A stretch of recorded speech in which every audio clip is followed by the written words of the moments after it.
A lot of people do things accidentally or they get drawn into it, but to make conscious decisions for the better is a very wonderful way to live. I kind of hope and feel that if America could go with their heart, that they would, I believe that they would support peace, and I believe that they would support the environment. Peace activism isn't something to do alone. You need a group, you need community. Imagine if Maine had a light rail. Imagine if this country were so well connected by light rail that you could be doing your journey without even taking a car. Why can't we do that? Why don't we have solar panels? Why aren't we making windmills right here in the town of Bath? Why aren't we making products that the future generation can look back on and say, thank you, Grandmom, thank you, Granddad, for the great work you did.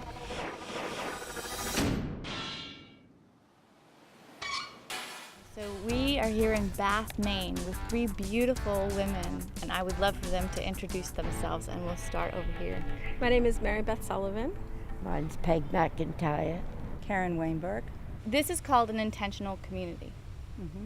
Can you explain to us what an intentional community is and why you decided that that would be the way that you would like to be living your life? Yes.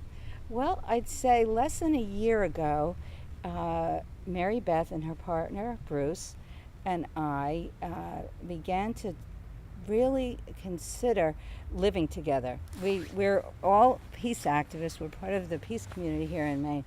And we've done a lot of work together, and we've had a lot of philosophical discussions about how society is in the United States, and how we feel that people are very alienated from each other and isolated. We were concerned about even financially how people are going to survive, and so we started actually looking for a place. And I think at first, I know myself, I was extremely fearful about doing this for, the first part of our thought process. And then all of a sudden, the fear lifted for me. And ever since that day that the fear lifted, I have had the most extraordinary experience. I just knew that this was the right thing to do. And so we looked for a home. And when we found this home, we knew it was the right place, that we could fit lots of people here. We knew that Bath was the right place because of our philosophy and what we wanted to work on. And I think intentional community means to us that we want to learn to live mindfully. I think we're all products of a culture that lives mindlessly most of the time. And we thought that we all being dedicated to that would be such a wonderful, supportive way to live. And so we don't do it great yet, but we're really learning to think every day, what am I doing in the moment? Let me put my efforts there. Let me not race on to do something else. I'll just go back to say that sort of, I think I'll let Mary Beth talk about the specifics of the Addams-Mellman House, which is the name of our community, and we do have kind of an overarching mission. It's a long way off the end of our goal. But I think it'd be good if she spoke about it. Okay. Yeah. Well, actually, we're inspired by your efforts to kind of travel around the country and not know from day to day what's going to happen next. And in many ways, this community is the same for us. But we needed to help root ourselves, ground ourselves. What's our foundation? And so what we did is called ourselves the Addams-Mellman House to invoke the spirit of two powerful Americans. One is Jane Addams, who created the field of social work. Both Karen and I are social workers.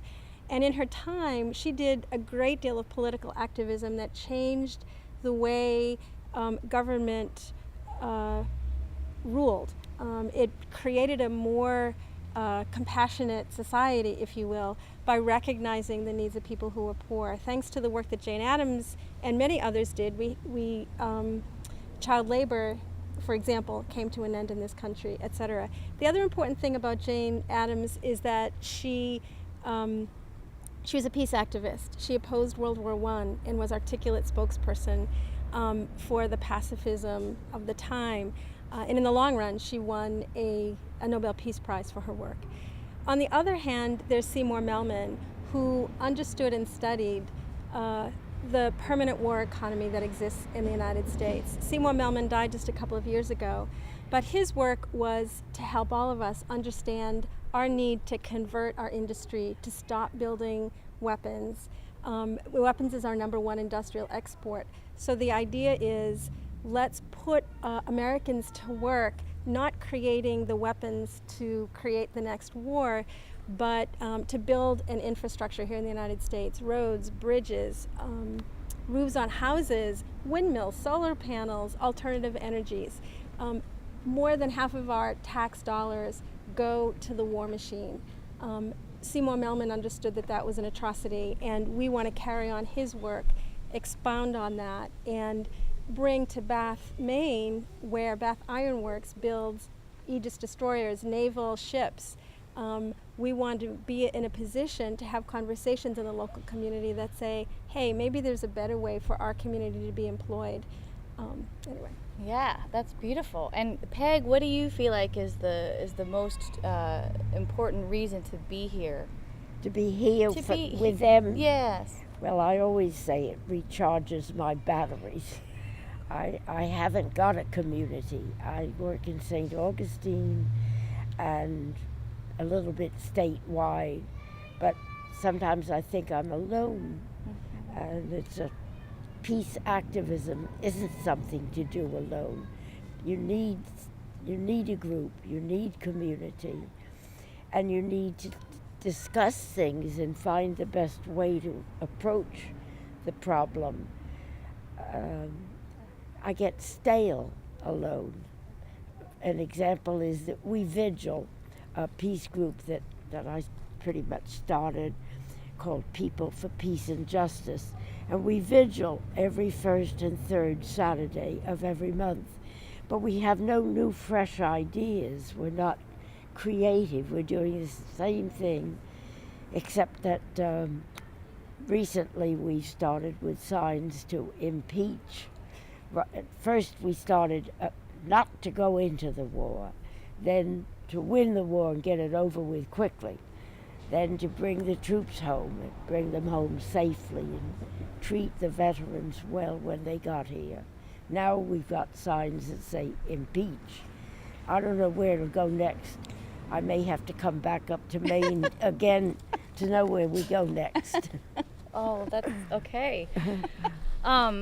So I wanted to really quickly ask you, you said that you had to overcome a bit of a fear when you guys started the project. Can you sort of tell us about what that fear was based on or what you feel like it was based on?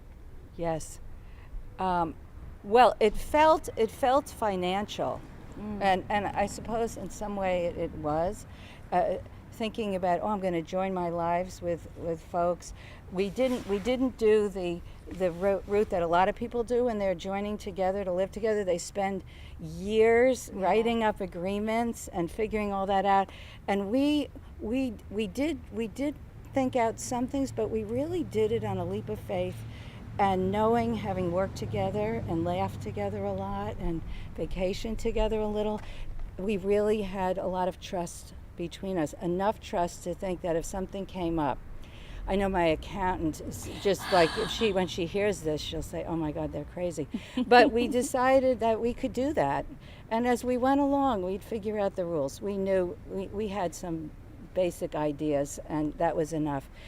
And so I had to really let go of a lot of the things we learn about, the way you interact in this society.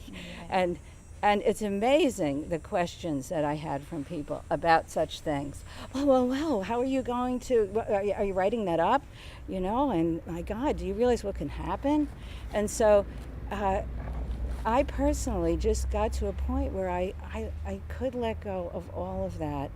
And You know, it's a fear like any time you join with other people to live, whether it was a marriage or a dorm room, I suppose, or whatever. But of course, this was a little bit, you know, here we were parties that were, we weren't tied by any legal document. And so it took a lot of faith. It takes a lot of faith to do it. And yeah, so I think it was that sort of thing, and just going against what most people are doing. And then I felt so free and liberated, and I think it's affected me in the way I do lots of things. Once that fear comes, I go with your gut. Go with your gut, and it works well. Well, that's what I kind of hope and feel, that if America could go with their heart, that they would, I believe that they would support peace, and I believe that they would support the environment as well. We were all talking last night when we got here about why it is that maybe the peace movement and the environmental movement are not blending together. And I was sort of ascribing it to trying to find a common ground, and politics might not be the way to do it. But now I've been sort of thinking all morning, and I think that the common ground is living together in harmony, and it can't, you know, exclude peace. It can't exclude caring for the environment. It has to all be there. So, so we were speaking this morning about Jimmy Carter. My favorite memory of a president, since you may not know this, but he put solar panels on the White House, and then Ronald Reagan came into office and took them down. Why? That's a good question. Why did you take the solar panels down? But we were just thinking how different things might be today if we had actually stayed on that path. But Mary Beth, did you want to speak to that briefly? Yeah, I thought a lot about that conversation, and sort of my imagination went wild, thinking, oh my God, what if the successive presidents had been supportive of alternative energy as a way to live? And what if solar panels, could you imagine solar panels on every house in the state of Maine? I hear that Maine gets as much sun as the state of Arizona. There's no reason why we can't have solar panels in every place, except that you can't put a meter on the sun. So what is very frustrating is that Ronald Reagan came in and turned the clock back. He took us many steps backwards by saying no conservation on my watch. So he did that, but he also, if you remember, one of the other things Ronald Reagan is very famous for is doing the research and development for Star Wars. He was the one who, we need to be afraid of Russia. We need to have a missile defense shield. God forbid that there be a nuclear weapon poised at the United States. We've got to protect ourselves. And so he started that process. The Berlin Wall came down. We had no enemy that could possibly attack us in that way, but the research and the development for the Star Wars systems continued on until today. We've spent billions and billions of dollars on this project based on fear. And what's happened? What are the consequences? Number one, some pretty powerful folks in the military-industrial complex have become very rich.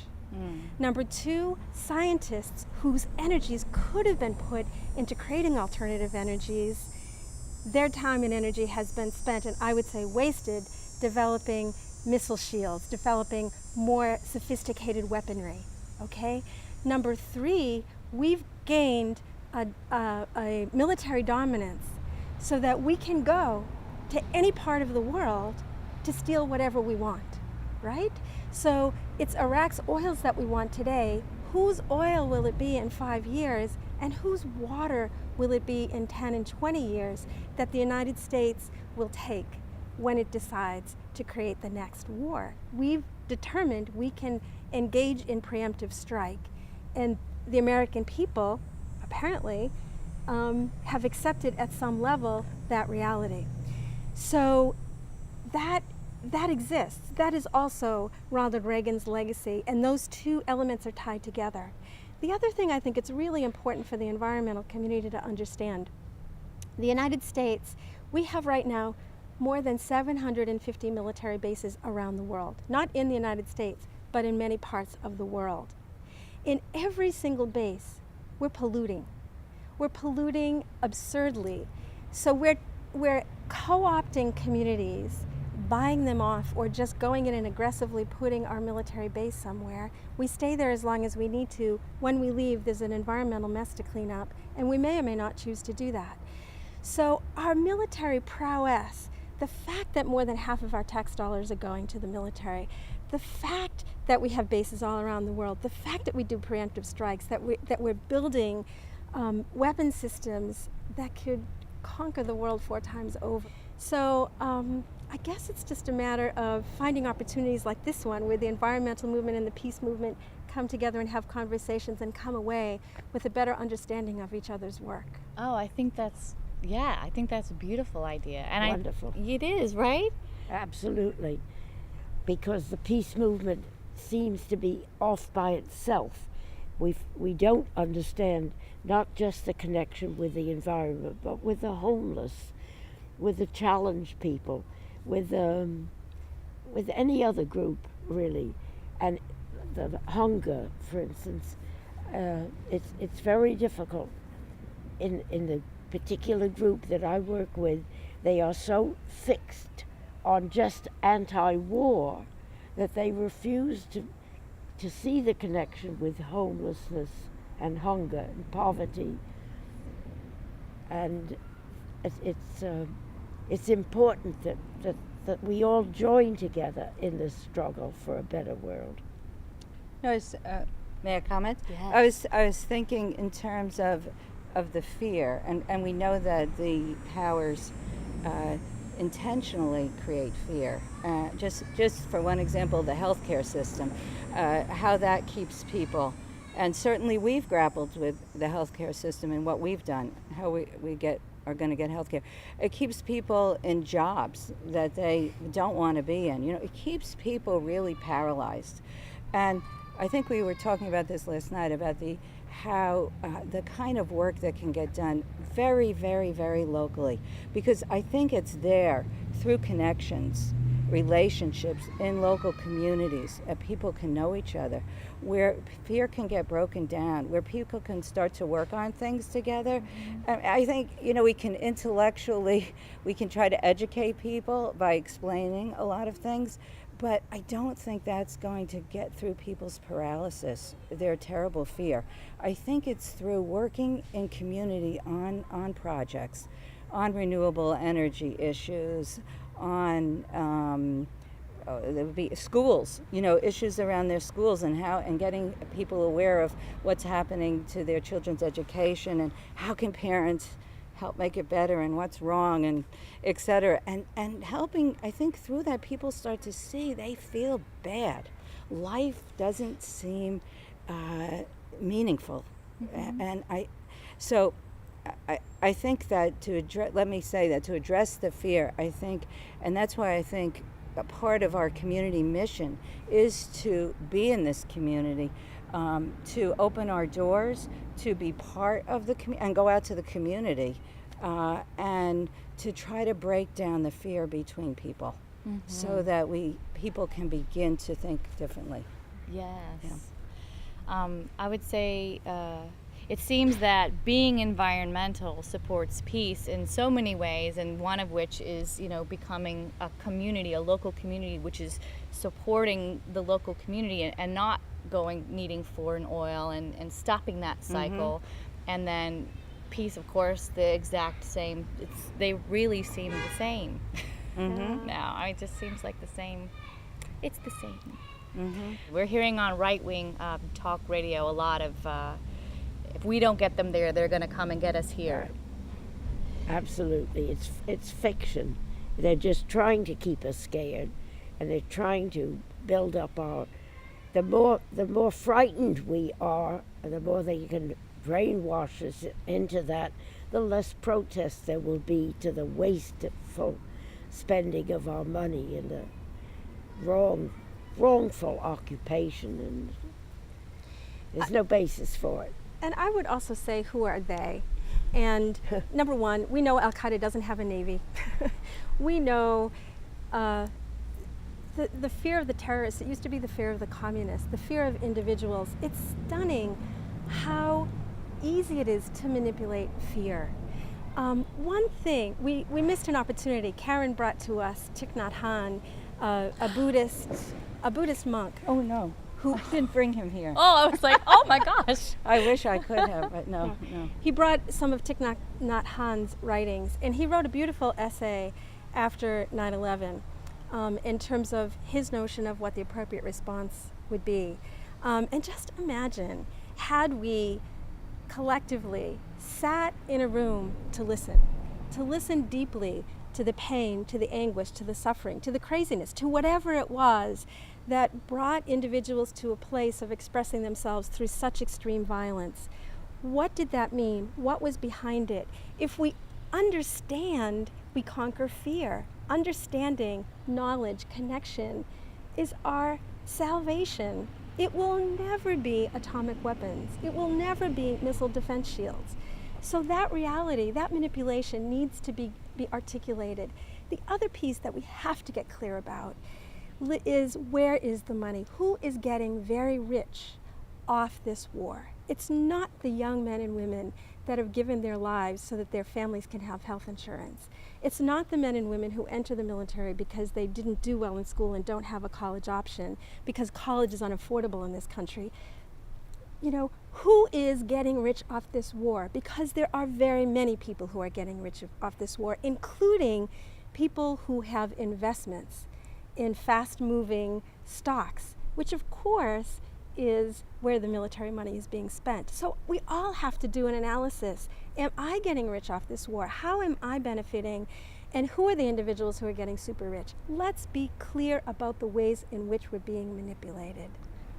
Yeah, and are we really safe, or were we always safe, and we're being told that we're being kept safe, and actually... Let's tell a story. In Baghdad, the United States is building, the Green Zone. We hear the Green Zone all the time. There is a multi-million-dollar city that's been built inside the Green Zone, right? It rivals Vatican City. People have been, the one project that's coming in on time in Iraq and is succeeding is the embassy and the Green Zone projects, right? And other military bases. While the embassy is being built inside the Green Zone with 24-hour lighting, outside the Green Zone, Iraqis are living without running water.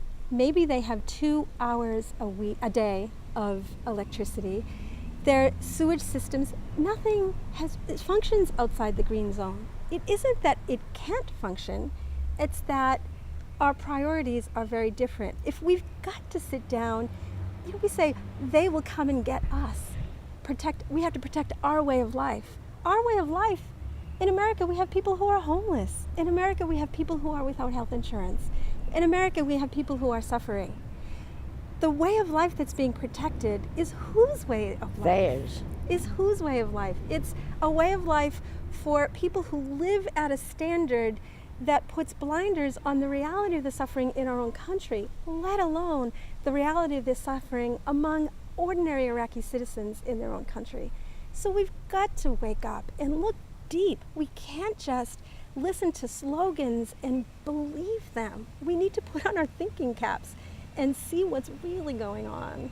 Yeah, or even just not be apathetic. The comfortably numb isn't a way to live. I think it's difficult because, through the years, people are becoming less and less healthy physically and mentally.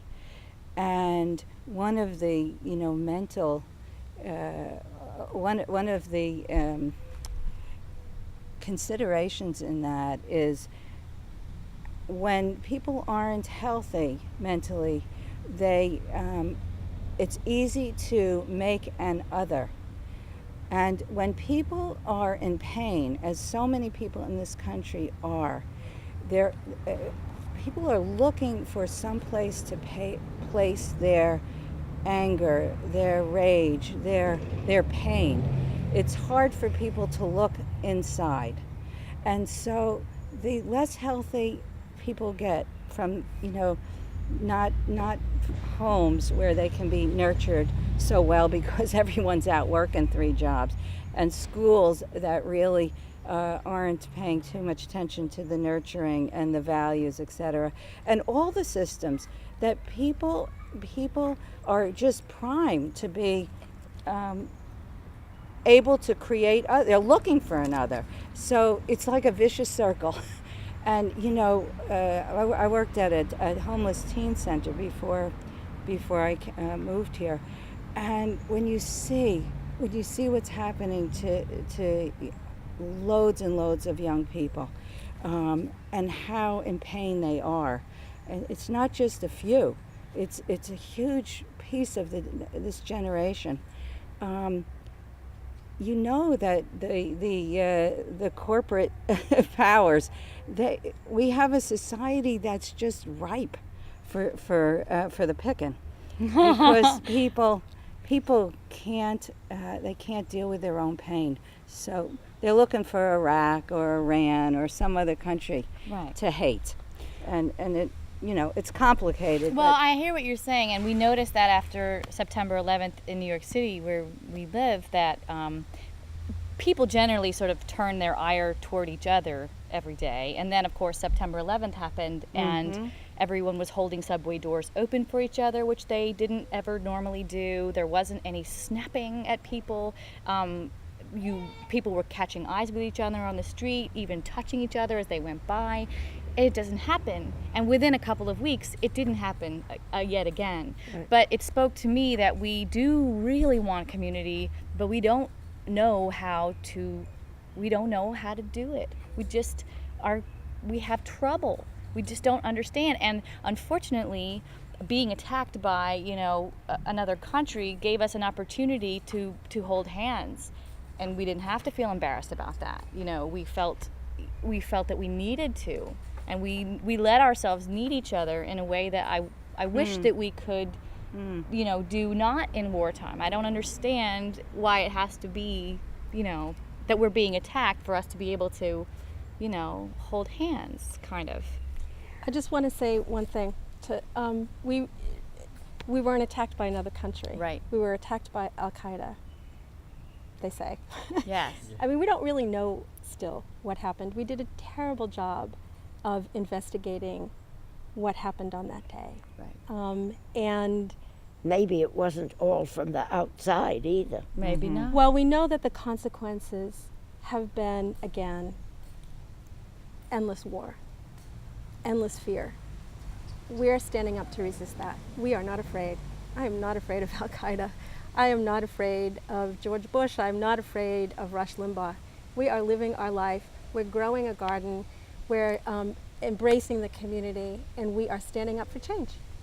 And I can tell you this, Bruce and I were able to go to the U.S. Social Forum. It was the most exciting event I've been to in I don't know how long. There were 10,000 people gathered together, all representing groups who were doing amazing local work. And it was mostly young people, mostly not white people, although many white. And they came together to make powerful connections. So from my perspective, there is a lot of great things going on. And my wish for you guys is that you find at the grassroots the powerful work that's being done, because there is a movement in this country. Just as we're doing, we are one of many. We have complete faith that we're standing, resisting that fear, resisting the lies in a way that there are people doing all over this country. So my wish for you guys is that you seek them out, you find them, and you feel the energy, and you feel the sense of hope that we're living, because we know it's out there, and we know ultimately we have to win. Oh, that's great. All right, Karen has to leave us momentarily, so we just want to say thank you so much. Oh, thank you. It was great to see you here. Okay, have bye. a wonderful trip. Thank you. Karen, thank you.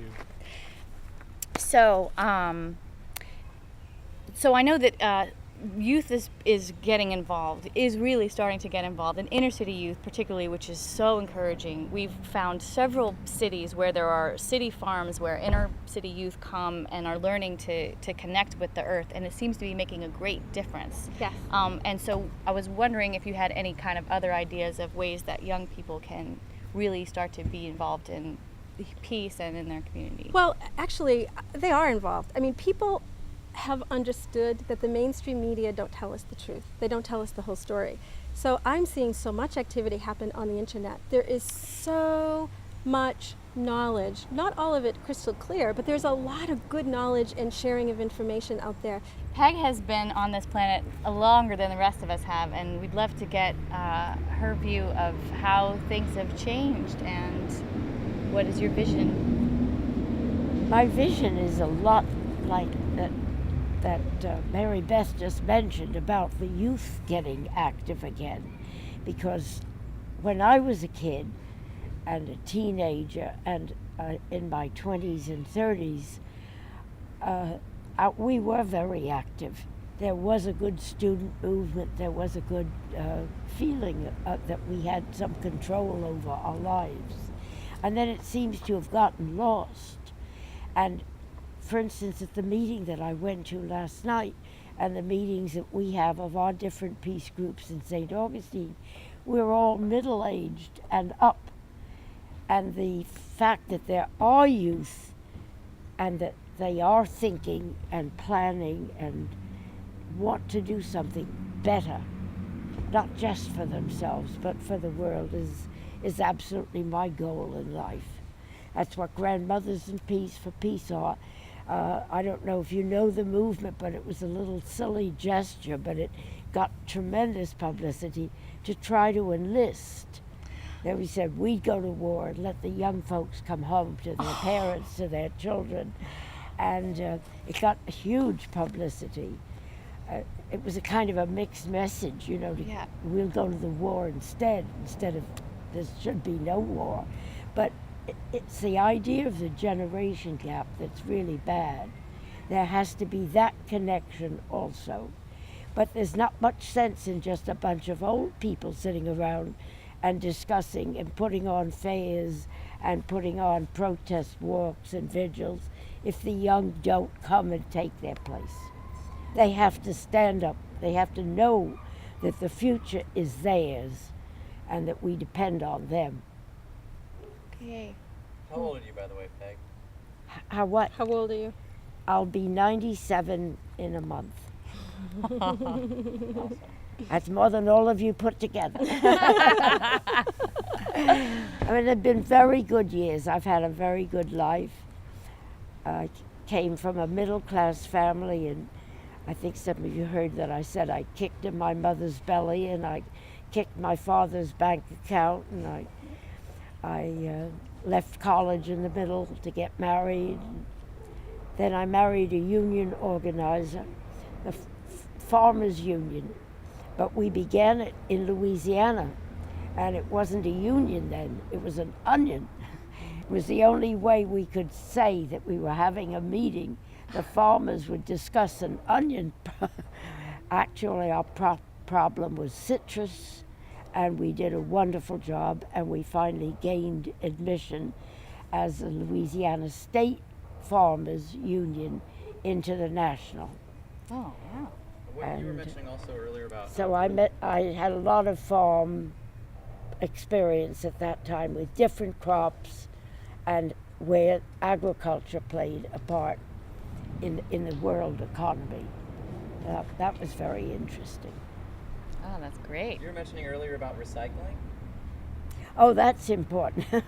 I've been trying to understand more why some cities or counties do a profitable job as well as a necessary job of recycling, and other cities just ignore it. And where is the difference? Who is in charge? Who makes those decisions? And why can't we all put our efforts into not using so much disposable stuff, for one thing, diapers and that kind of thing, and also taking care of whatever containers and boxes are necessary. The whole packaging market is outrageously wasteful. Landfill everywhere. Now, I think one thing you kids might find interesting would be to find out where you go in each city, what they're doing. Make a kind of a little survey of it and see if they know what their city is doing and why and how. Peg, I have a speculation. I would speculate that the cities that don't, or communities that don't recycle, are communities where people are not demanding it. So if your efforts can do anything, it would seem to me that anyone watching any of your videos should be encouraged to be the leaders in their community to get recycling happen. It's happening all over the world. It's abominable that there are any that in your local communities that aren't doing it. So it seems to me that anyone who's sitting on their couch wondering what can I do, if you live in a community where recycling isn't happen, that's a very great place to start. And how do they go about, who do they contact, I guess, to start that ball rolling? What I would do is put a little ad in the paper saying, recycling isn't happening in our community, that's an abomination, come to my house at 7 o'clock next Friday night and we'll talk about it. And That's people all you will have come? to do. People will come. Wow. People will come. That's really cool. And you'll figure it out. That's how it happens. Okay. That's awesome. Well, I wish I could say I'd do it, but I'm not. I'm not sure I will do it because there are other issues too. Yeah. There are so many issues to tackle, Yeah. and right now the most important one in my community is the vagrancy, poverty, and the vagrancy, the homeless, the hungry. Yeah, I for them. noticed that at the little coffee shop that I went to this morning, they had a 50 reasons why Bath is awesome kind of thing in the coffee shop, great. which I kind of loved. But one of them was that there's I think a husband and wife team who basically just started a soup kitchen. Right. Yeah, because why not? And so that's kind of an amazing Well, it's gift. easy to say soup kitchen, but in our particular locale, In St. Augustine? they're not allowed to feed anybody in the park. You can eat your own food, but you're not allowed to give it to anybody. Really? Can you believe that? That's absolutely true. Food Not Bombs has been arrested over and over again for giving food to other people. Wow. If they move 1 block away, they can do it. I can say that here in the town of Bath, the community has created what they call single stream recycling. So we don't have to sort our own garbage or our own recycling materials. We just put it in a bin and the town does it for us. And that's been an important development locally. We decided when we moved in that we need to become aware of our ecological footprint. What are we doing and how can we begin to slowly conserve energy? So my partner Bruce became obsessed. We bought this 16-room house and he went to every single light bulb socket and replaced it with a fluorescent bulb. And he turns them off all the time. He turns them off all the time. We brought in a community member, our friend Eli, who's younger than we are and is a master gardener. He knows a lot about organic gardening. So he built us our raised beds. He created the compost pile. We've got salad every night. We've got the fixings for salads every single night this summer, thanks to that effort. We have 4 cars actually, and the question is, when are we going to sell one of our cars? Karen and I had been working with homeless people far away. We quit those jobs to be closer to home, to begin really consciously thinking about how are we going to earn our living and how do we do it in a way that is true to our social work spirit and committed to social justice, but doesn't create quite as much pollution in the process. So we're just taking it one step at a time, and each step has been fun. Each step has taught us something new. It's been an exciting process, and I encourage others to engage. Yeah. It's very inspiring to me to listen to them, to know that they've done it thinkingly. A lot of people do things accidentally or they get drawn into it, but to make conscious decisions for the better is a very wonderful way to live. I think so too. So this is a silly thing we like to do with everybody that we talk to. If you could rate yourself on a scale from 1 to 10, how environmentally aware you are or how green you think you are, 10 being the most, what would you say? I would have to say I'm about a 6 or a 7. I think it's an important issue, but I have not devoted my efforts toward it. Okay. I'm What could- ashamed. Oh, don't be ashamed. What could bring you up to, say, a 7.5 or an 8? Probably living with them. That's cute. Well, and I Okay. would say that we're only a 5. We have a long way to go. We're using oil heat. We have 3 cars. We have a lot to learn, but it's an exciting process. I don't know that I will ever get to 10. I mean, we want to always be evaluating and simplifying, evaluating and simplifying, evaluating and simplifying. Yes. If you had a next step that you would imagine might be something that you could do to take you up to the next level, do you have any idea what Well, that 2 would be? things. One is to get rid of one of the cars, but also to really look at the stuff that we have and begin to get rid of that which is not necessary. We have too much. Me too. Yeah. So there's something particular about Bath that we Right. might want the rest of the United States to know. Bath is the home of Bath Iron Works. People in Bath are very proud of a very long history of shipbuilding. What's happened though is Bath Iron Works was bought out by General Dynamics. So they only make naval warships. That's what it's about. The one thing that the Republican and Democrat congressional delegation can come together and agree on is that we need 20 more years of good jobs building 20 more years of naval destroyers. We're saying to ourselves, what? There is no naval competitor on the planet. We see our Navy projected forth to create preemptive strikes, to create preemptive wars, to create wars that steal other countries' resources. Is that the vision of our congressional representatives? We have a different vision. We would much rather be employing our community to build rail systems. Imagine if Maine had a light rail. Imagine if this country were so well connected by light rail that you could be doing your journey without even taking a car.